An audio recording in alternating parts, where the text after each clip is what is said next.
top for me na i-teach ang chapter na ito. And but as we teach the whole counsel of God, hindi po tayo na magpipik lang ng ituturo natin. We teach the whole counsel, even it is minsan tough, difficult.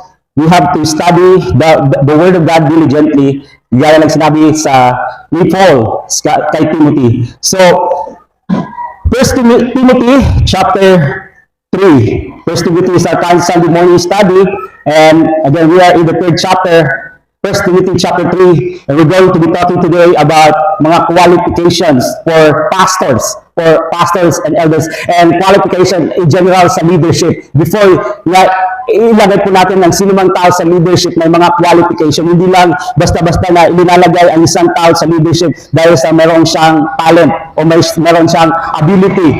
Kailangan sundin ang standards na sinasabi sa Bible before we put anyone into leadership sa simbahan. So, let me read po chapter 3, 7 verses lang po.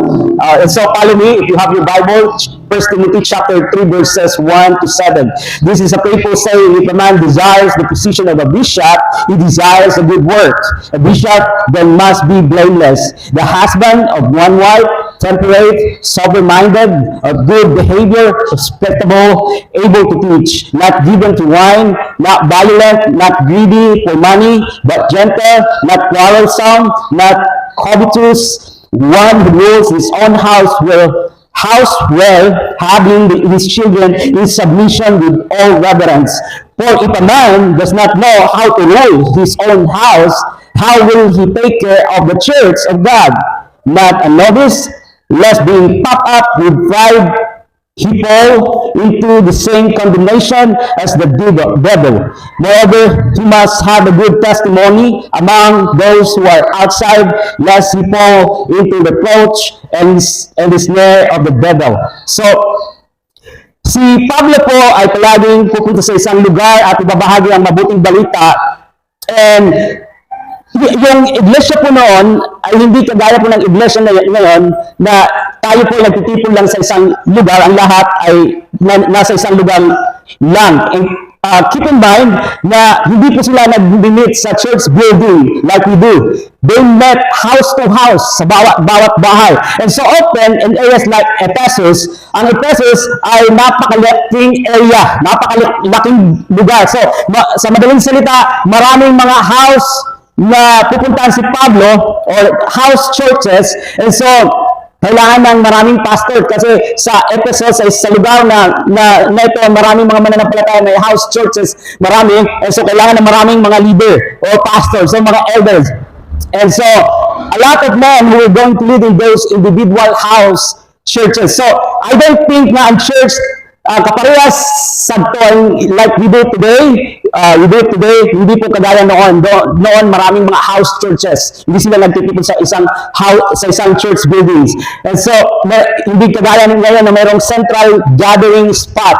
And that didn't happen until many years later. So it was a house-based church fellowship system. And often, si Timothy at ang isa pa si Titus, iiwan sa isang area at doon sila mangangasiwa sa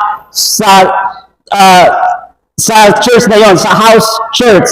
And sa tuwing si Paul ay alis sa isang lugar. We said already in the first chapter that, Paul told Timothy na kailangan niyang patahimikin ang mga magtuturo na kung saan na nais nila na sila ang mamahala sa service ng simbahan at gustong linangin ang mga mananampalataya. So kailangan na ito ay pangasiwaan ng orderly, nasa ayos ang lahat. We look at that in chapter 2. Now, sa chapter 3, unang tanong natin is, what does the leader do? Okay, it's about leadership. Paglagay ng mga tao sa leadership, hindi basta-basta na ininalagay kaagad ng mga tao sa leadership. Okay? Kailangan natin tanungin muna, what does the leader do? So verse 1, tingnan niyo po, this is a faithful saying, if a man desires the position of a bishop, he desires a good work. So, kung na-sense mo na may calling ka na maglingkod at pamahalaan ng mga tupa ng Diyos. Sabi dito, ang position na binanggit dito, this is faithful saying, if a man desires the position of a bishop. Actually, itong word na bishop ay linagay dito because of church tradition. Pero sa Griego na salita, ang proper talaga na salita dito ay overseer. Overseer, hindi po bishop. So, sabi ni Pablo, it's a good thing, it's a noble thing na kung saan meron kang desire na magpagamit sa Panginoon. Gusto mong mag-lead ng mga tao, gusto mo nandiyan ka sa leadership. Pero tingnan po natin muna yung titles bago natin malaman ang ginagawa ng leader. Una, ang bishop. So, sa New King James Version, sabi dyan bishop. Pero sa English Standard Version, sa ibang translation, ang salita ay overseer. So, ang bishop na salita, nasasabi ko nga po, ito po ay dahil sa church tradition na kung saan ito ay inilagay dito, yung salitang bishop. Pero sa Greek word, ito po ay makikita rin natin sa ESV translation na ito, ang salita ay overseer or episkopos. And again, sa New King James ay bishop. So again, they're giving this word, this title based on church tradition, and it's not based on the Greek text.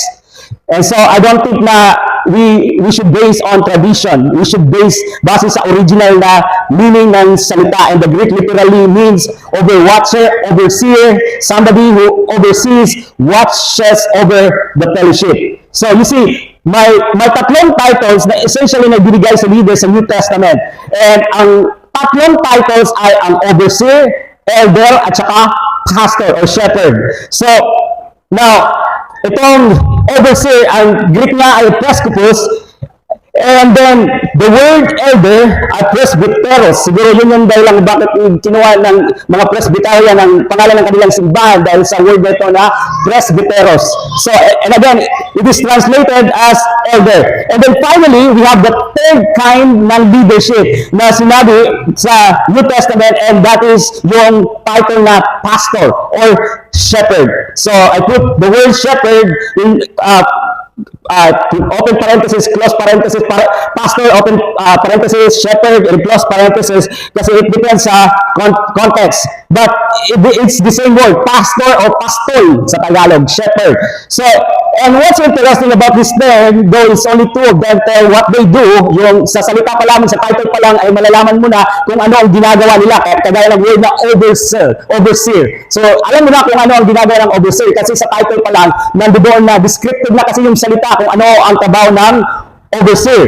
And the same din sa pastor or shepherd. Descriptive dito na word na alam mo na kung ano ang ginagawa ng pastor. They are feeding the flocks, taking care of the flocks and protecting the flocks. Pero pagdating sa elder na title, ito ay hindi descriptive na salita. Hindi mo kagad malalaman kung anong ginagawa ng elder. Maliban lang kung bumalik ka sa Old Testament ng pinayuhan ni Jethro, ang father-in-law ni Moses, na pumili ka ng mga elder para hindi ka mabigatan sa trabaho mo, na sila ang magdidesisyon sa bawat problema ng mga tao na lumalapit. So doon nagmula ng ang elder, malalaman natin kung ano ang kanilang trabaho. Basically, you need to raise up men who are going to come alongside.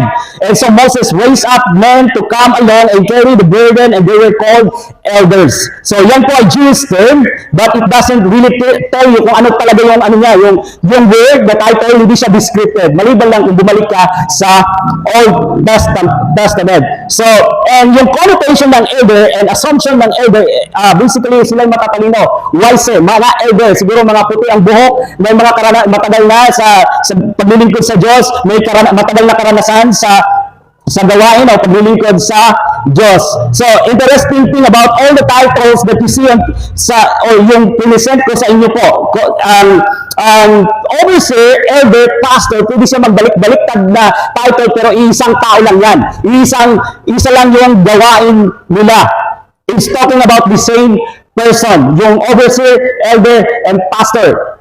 And so, they are used completely interchangeably in the New Testament. And I'll show you examples. Pakibukas po sa Acts chapter 20, verse 17. Babasahin ko po sa Tagalog.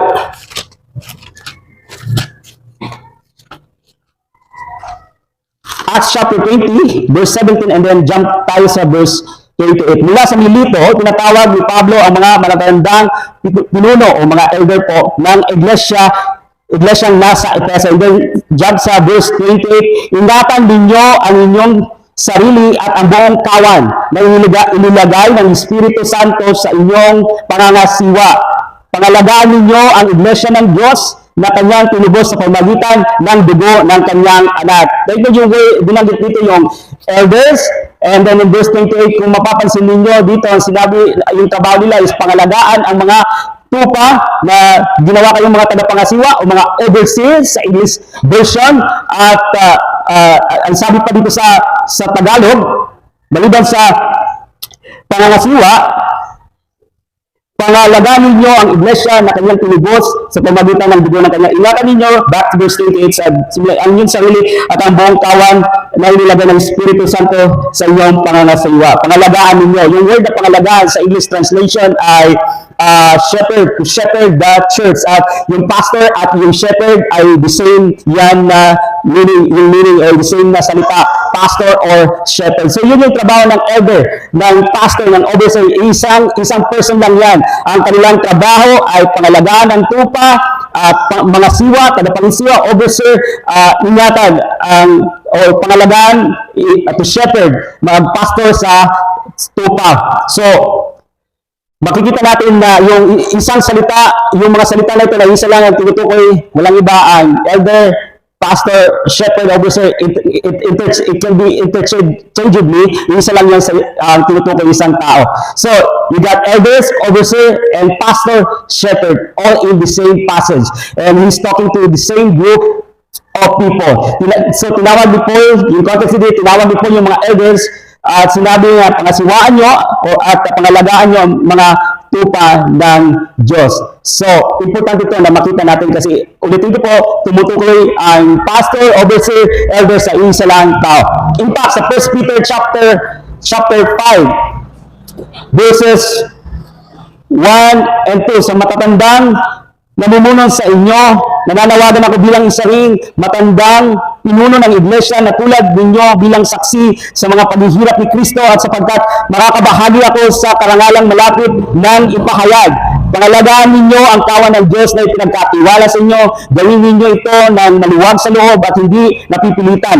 Yan ang nais ng Diyos. Gampanan ninyo ang inyong tungkulin, hindi dahil sa kabayaran, kundi dahil gusto ninyong makapaglingkod. So, binanggit na naman, kung titingnan niyo sa English translation, elders, to the elders who are among you, I exhort, I am fellow elder and a witness of the sufferings of Christ and also partaker of the glory, that will leader, shepherd or pastor.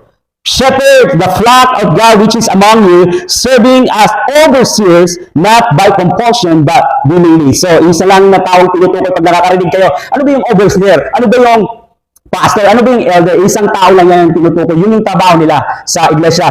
And so, it's like ang pastor ko, siya tinatawag namin na pastor, pero siya din ang overseer sa buong ministry ng Samar. Okay? Siya yung overseer. And matatawag din siyang elders kasi siya advanced in years.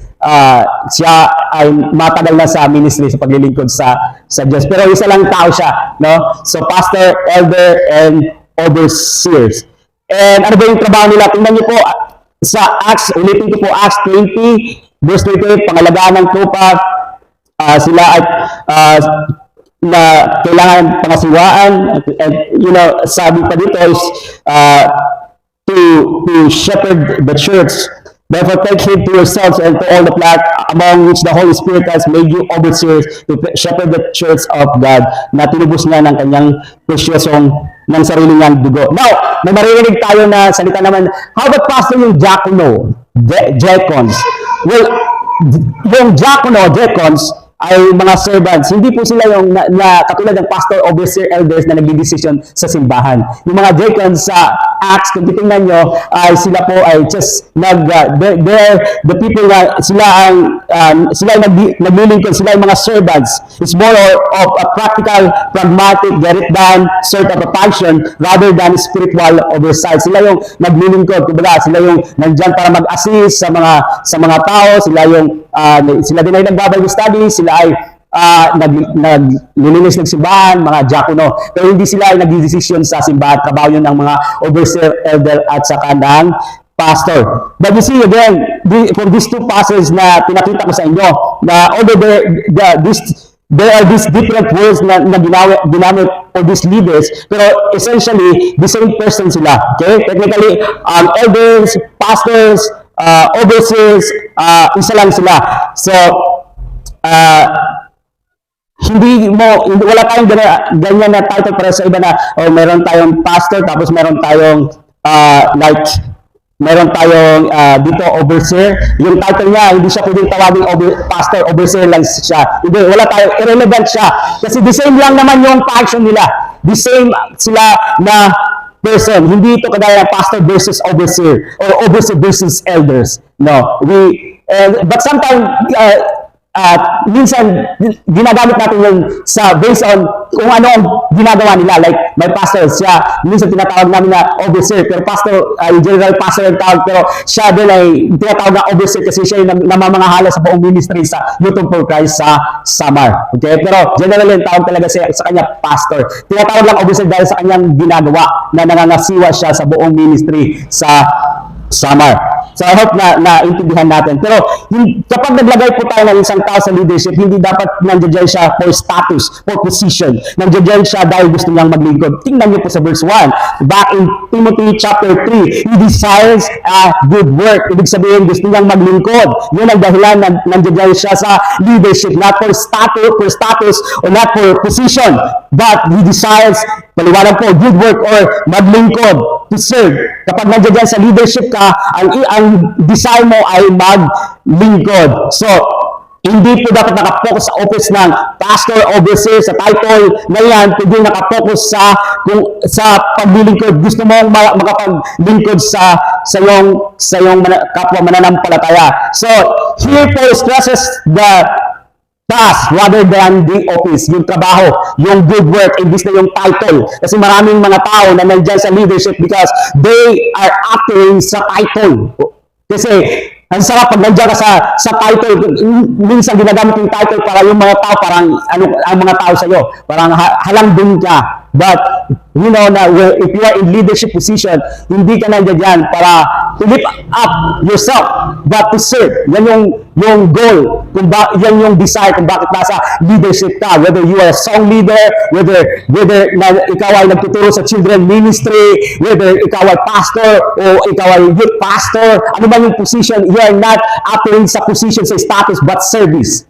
Not status but service. Okay, maliwanag po. So, kapag nandiyan sa leadership, now, alam na natin kung ano ang ginagawa ng nasa leadership. Okay? Now, let's go to the second point. What are the characteristics to expect from a person who is brought into leadership position? There are 14 characteristics to expect from a person who is brought into leadership position. Number 1, tingnan po natin dito sa verse 2. Sabi po dito, a bishop then must be blameless. Sa Tagalog, walang kapintasan. Tama ba? Walang kapintasan. So, yan yung sinabi sa Tagalog. Sa ESV translation, therefore an overseer must be above reproach. Interesting sa Greek word. It's one single word that is translated above reproach. And it appears 3 times sa letter ng 1 Timothy itong above reproach. And ang ibig sabihin nito ay walang maiaakusa na hindi maganda sa kanya. And of course, maraming tao talagang magpo-point ng finger. Basta-basta lang magpo-point ng finger kung ano lang yung i-akusa. But ang ibig sabihin nito ay, kung nag-aakusa siya, it will be baseless. Walang basihan. Dahil ginagawa lamang niya ang kanyang trabaho as a leader. Okay? Yun yung ibig sabihin nito. Hindi ibig sabihin na, na pag mayroong kagad magmampintas o mag-akusa ay kagad na tanggalin sa leadership. No. Kailangan may basihan. Kailangan may patunay. Pero blameless, ibig sabihin nito, it will be a baseless accusation. If this person is living the way he ought to live and is showing the qualities that he ought to show as that leader. Okay? Kung kinonfront ng leader ang isang tao, sabi, ayaw ko ng leader niya kasi, nagkukumpronta. So, dapat tanggalin siya. No. It will be baseless kung yan lang yung dahilan. No. Especially when a leader is concerned lamang sa iyong, sa iyong Christian walk, ang iyong pagsunod sa Panginoon. Ang pangalawa, the husband of one wife. Isa lang yung asawa. Maliwanag na yan, hindi na kailangan i-interpret. So, pero pastor, paano kung namatay ang kanyang asawa? So, kasi sabi dito, one wife lang eh. Hindi po yan, ibig sabihin niya, Paul is not forbidding a pastor to remarry. By this statement, if his wife were to pass away, kung namatay ang kanyang asawa. So, he's not forbidding marriage in the case of a woman passing. So, ang ibig sabihin lang nito sa Greek is a one woman at lalaki. Okay? So, now, ang isa pang sinabi dito sa verse 2 ay temperate. Ano po bang ibig sabihin ng temperate? Kasi marami sa ministry, marami sabi pa mga pasaway. Kapag pag ang pastor, ang leader ay nawalan ng self-control, kaagad na kukuryuhan ang isang tao, or kaagad na sisigaw, ay hindi ito mabuti sa kanya as a leader kung siya ay magagalitin or lulus ang kanyang temper. Kailangan na may self-control. Ang sabi pa dito sa verse 2, sober-minded, and this speaks of a man who is able na madaling makapag-desisyon o makapag-isip ng maliwanag, ng hindi na-influencean, kasi may mga tao na magbubulong, ito pastor, gawin mo ito. Isa naman magsasabi, ito pastor, dapat gawin natin. Kailangan ng isang leader ay marunong siyang magdesisyon ng maayos, sober-minded, na nakapag-iisip siya sa kanyang sarili, na kung may wisdom ang kanyang ginagawa, ang kanyang mga iniisip, ang kanyang desisyon. Na-handle niya ang bawat ang sitwasyon o ang problema sa simbahan na hindi na-influensyan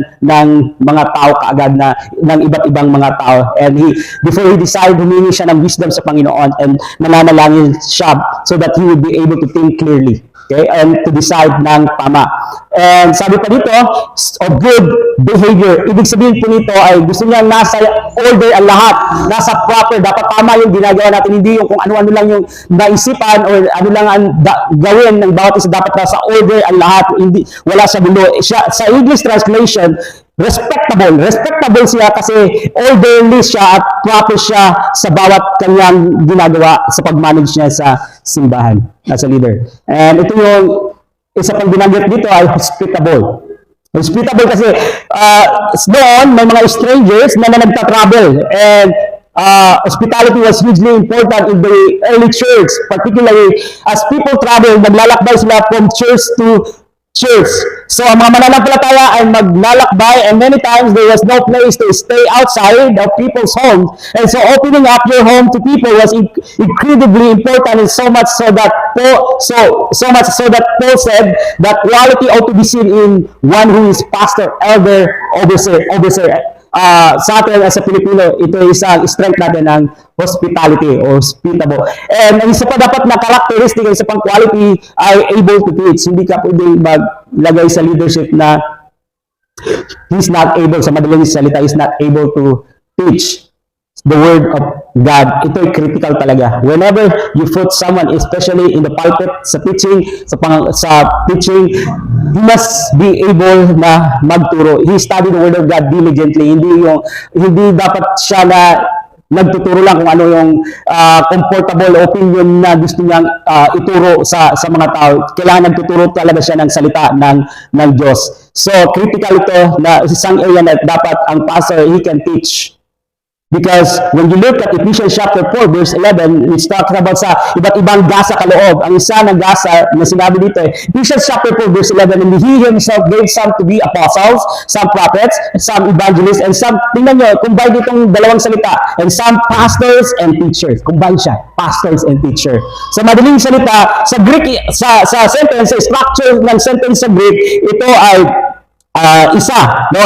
Yung idea dito yung pastor and teacher, it's a single gifting. Isang gasa ito na siya ay pastor at he's able to teach. Kaya niya nag-gift siya sa pagtuturo, he can teach. But paano naman po pastor, yung naging pastor pero wala siyang gift ng teaching? Well, the answer to that is I would repeat sa dito sa Timothy, as long as he diligently diligently study the Word of God. Okay? Diligently. Hindi tamad sa pag-aaral ng salita ng Diyos. Hindi 1 to 3. Okay? 1 to 3 na pagtuturo ng salita ng Diyos. Hindi ito tumutukoy sa Ephesians 4:11, hindi tumutukoy po sa fivefold ministry na kailangan ng simbahan, may prophet, may evangelist, and some pastors and teachers. Okay? So hindi po ito tumutukoy kasi again, yung pastors and teachers sa sentence structure sa Greek ay isang gifting na ito, hindi ito hiwalay. Okay? So, if you have a shepherd who doesn't know how to feed the sheep, ano mangyayari sa sheep? Dead, patay. So, kaya importante talaga yung ang able to teach na because nourishing them through teaching is absolutely essential, absolutely required. And we talked last week about the fact na ang pagtuturo ay hindi the same ng preaching. Kasi maraming nag-iisip na preaching is the same sa teaching. No, preaching is not the same with teaching. Okay, preaching is more of that announcing and exhorting, where teaching is instructional. It's breaking down the Word of God and sharing it in didactic, instructional sort of a way. It's like, katulad dito, may mga outline, may kumbaga lecture, like that. Pero yung teaching ay hindi rin kagaya nito na sa pulpit lang. Kasi meron din sa mga home Bible study, sa mga groupings na ganyan. So hindi lang yung natin yung kahulugan ng teaching sa ganitong setting. Kasi ang teaching ay pwedeng mangyari din sa mga grouping, mga Bible study. Ito pa yung isa, controversial ito kasi may mga Kristiyano na pinipilit ito. Not given to wine. Not given to wine. Pero pastor, we have liberty. Hindi naman yung maglalasing tayo. We have liberty, hindi naman ka magkakasala. Just one or two na shot lang. Just ano lang ng katawan kasi kailangan daw natin ng alcohol. And so, we need to see the context kung bakit sinabi ko ni Paul. And so, kasi yung wine, yung consuming ng wine was very common in that culture, largely because they had hard time sa pag-inom ng tubig kasi may bacteria yung tubig nila, marumi. So, nagkakaroon sila ng sakit, mga intestinal issues, problema na sumasakit ang kanilang tiyan. And so, drinking wine was frankly safer siya, kaya safer siya na way sa pag-hydrate sa body kasi hindi sila makainom ng tubig. Pero yung wine nila is different from sa wine natin ngayon, okay? Na talaga 100%. Pero pag nagparami ka ng inom sa wine nila, ay then nag-iiba na yung pag-iisip mo rin. So, ang tawag na doon, drunkard, no? Naglalasing. So, but of course, you let the grape juice sit around enough, di ba, fermented ito na grape juice. And so, kapag nagpaura-ura ka, na sige ka, inom nito, so, yun na, tumba-tumba na ang paglalakad mo, so hindi ka na nakapag-iisip. Wala na lang sober-minded. Hindi ka na nakapag-iisip ng tama. So, whoever is in leadership, I encourage, kahit ang iba ng mga Kristiyano iniisip na okay lang naman, may liberty tayo kasi hindi naman nag-start ang tatlo sa, saan ba nag-start ang 2, 3, 4 sa isa lang naman, hanggang sa madaling 2, 3. So, I encourage na, kung ang isang tao nasa leadership, just don't drink wine. It's not a legalistic command on my part. It's just that, sabi ko nga, kung mayroong number 1, may number 2. Kung may number 2, may number 3. Hanggang sa, minsan kasi walang mga mananampalataya sa bahay lang naman, or mga kapwa din mananampalataya na okay lang naman yung shot. So hanggang sa nadadagdagan na yung mga shot, it's dangerous. Mapanganib sa iyo at saka mapanganib sa ibang tao. See, ang pastor and leaders and overseer ay halimbawa sa plot. So ang iba, okay lang sa kanila, 1, twice na shot kasi may liberty tayo. But if you are in this leadership, I encourage you na hindi dapat ito mangyari. Hindi ko gusto na mayroong umiinom ng alak na nasa leadership. Ito'y mapanganib. You know, there are a lot of people, may mga tao na hindi mapigilan na ang pag-inom. Kung may mga tao na sa simbahan na yun yung struggle nila, nag-inom naman si dalawa, okay lang. Tapos siya, so ma-encourage din siya, kaya okay lang naman yung pag-inom. And that's his struggle, siguro sa kanyang sarili, ang pag-inom. Hanggang sa naging lifestyle lang niya na okay lang pag-drink o ininom sa makahurubog. And again, ang second drink nag-iimpisa sa isa lang, and then pangalawa, 3, and then dumadami na, and you will not be able to stop. And lalo na kung ito yung weaknesses ng isang tao, paghubog. Okay? So, and may mga tao na tumitingin sa leaders to show them the example or to show them the way.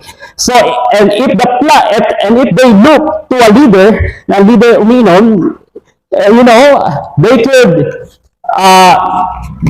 could be stumble. Mga iba maaaring stumble.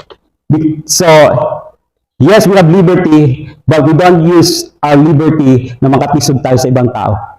Okay? So, sabi pa nga, kung ayaw mo mahulog sa bangin, huwag kang maglaro sa dulo ng bangin. Naintindihan niyo po? Kung alam mo na danger sa iyo, wag mong ilagay ang sarili mo sa panganib. Kung alam mo mapanganib, yun po ibig sabihin. So, don't go there. And I think it's important na ang Kristiyano ay maging maingat about not causing someone else na maka-stumble. Okay, so, but again, sa iba, okay lang yun. May mga leaders na sa ibang, okay lang once, twice shot. Pero again, I encourage you not to drink if you are in leadership position because you are a leader. People look up sa iyo. Ang mga tao tumitingin po sa atin. Isa pa dito, sinabi dito, not violent. Hindi violent eh. So, importante rin po na hindi mo, alam niyo yun, kapag nakainom ako, kunwari, okay lang pag inom, ano mangyayari sa akin? Mamulaw na siguro ako today. Kung sino ang tao nga, sino nga tao na nabiriyan ko, mamulawak. So, nagiging violent pag nakakapin sa santadongan, mga hubog. Okay? So, not violent. The leader must be gentle, not hard sa madaling salita. So, may self-control. And sabi po dito, not greedy for money. Hindi siya saking sa pera. So, money must not be on the top of his list of things that he cares about. Hindi ka dapat nasa position dahil may pera. Hindi ka naglilingkod sa Diyos because you can get a lot of money if you serve God, if you are in the leadership, if you are in the ministry. Okay? Kapag naglingkod tayo, you are not offering for money. And I think maliwanag ito sa atin. Kasi sabi sa 1 Timothy chapter 6, verse 10, for the love of money is the root of all kinds of evil. Is money evil? Evil ba money? No. Yung evil dito is the love of money. So sabi dito, for which some have strayed from the faith in their greediness and pierced themselves through with many sorrows. So it's not to be seen sa mga pastors, sa leaders, sa overseer, na palagi ang kanyang care ay ang money, how to get rich, how to get money or to have a big salary sa simbahan. So, hindi dapat ito ang ina-after if you are in leadership position. So, and the pastor should be example of trusting the Lord, trusting God. If the leader has issue or you got money issue, may problema ka sa money, trust the Lord. That should be the example sa isang leader. You trust the Lord, nagtitiwala ka. You don't have to pay the bills sa hospital para sa bill ng panganak ng iyong asawa. Pray, trust the Lord. And so it doesn't mean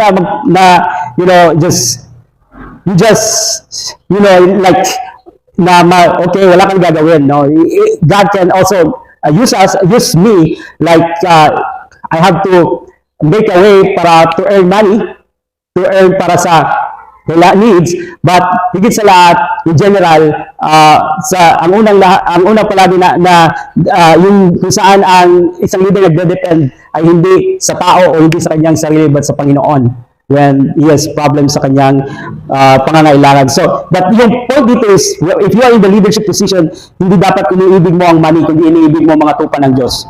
Okay? So, and then, sabi dito, not covetous. Ang ibig sabihin dito ng covetous ay hindi palagi nasasatisfied.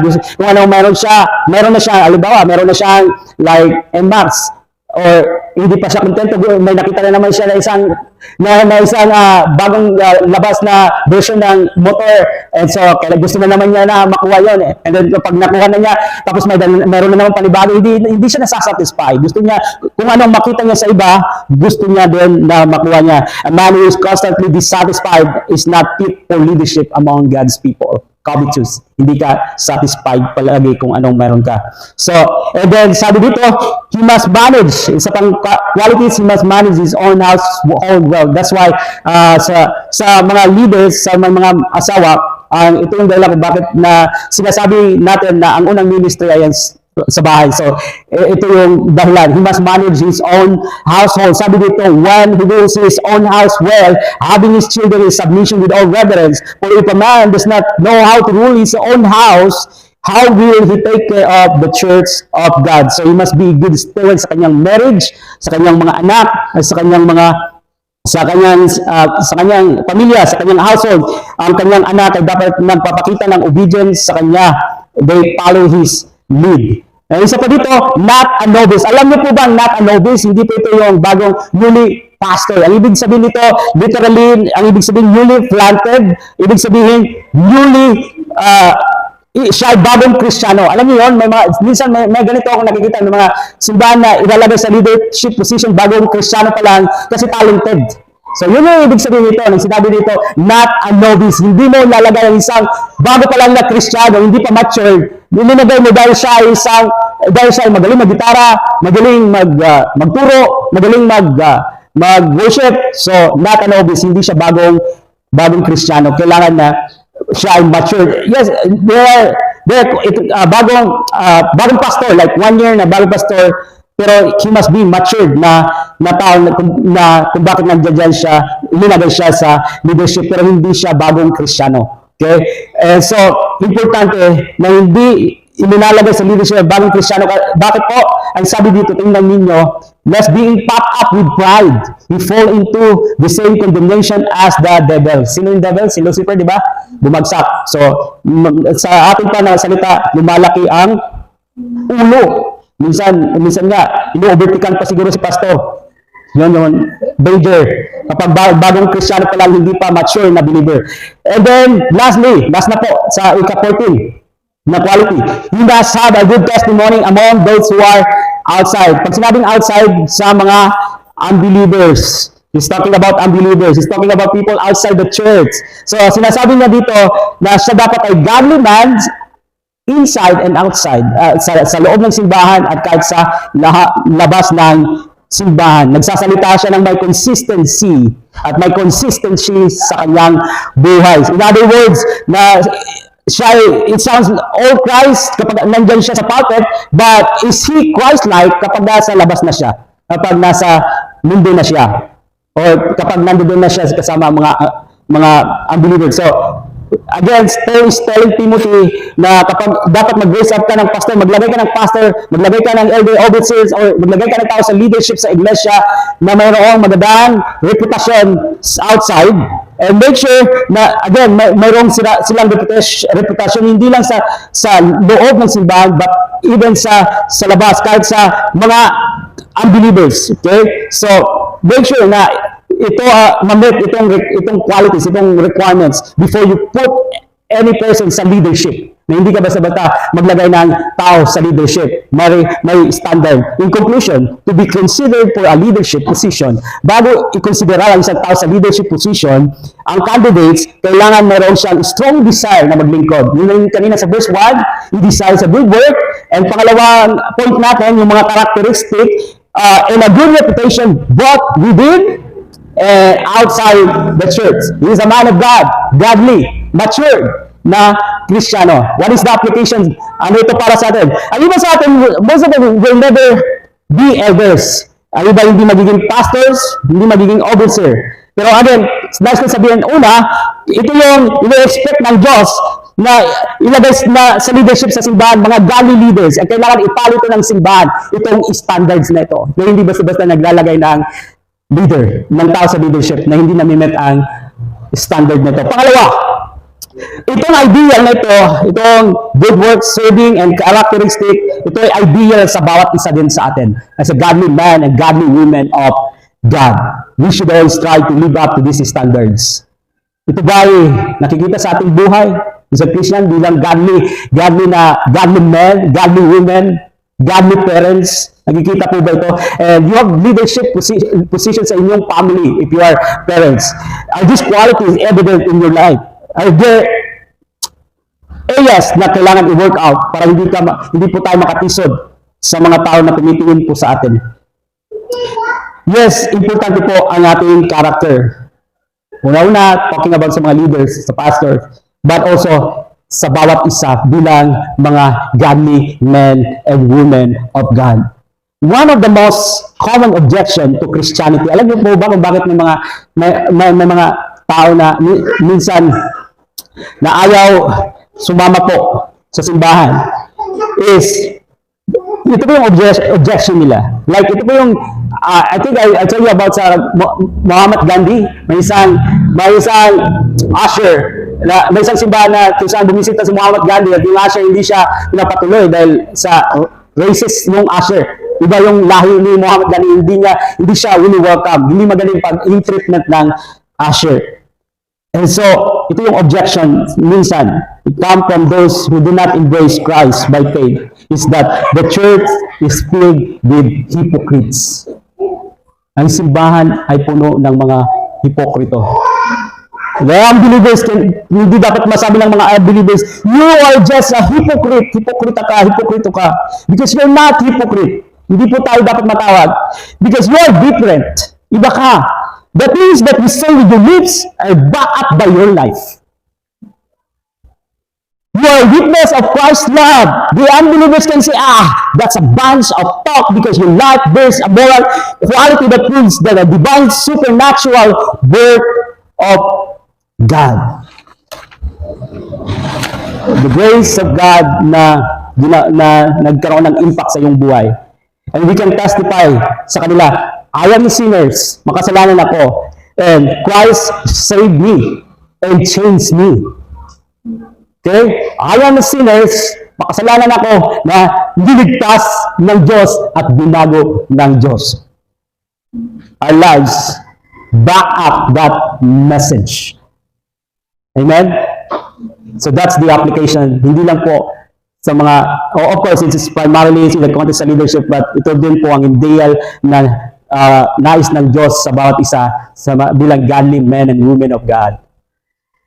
We should be totoo, genuine sa harapan ng Diyos.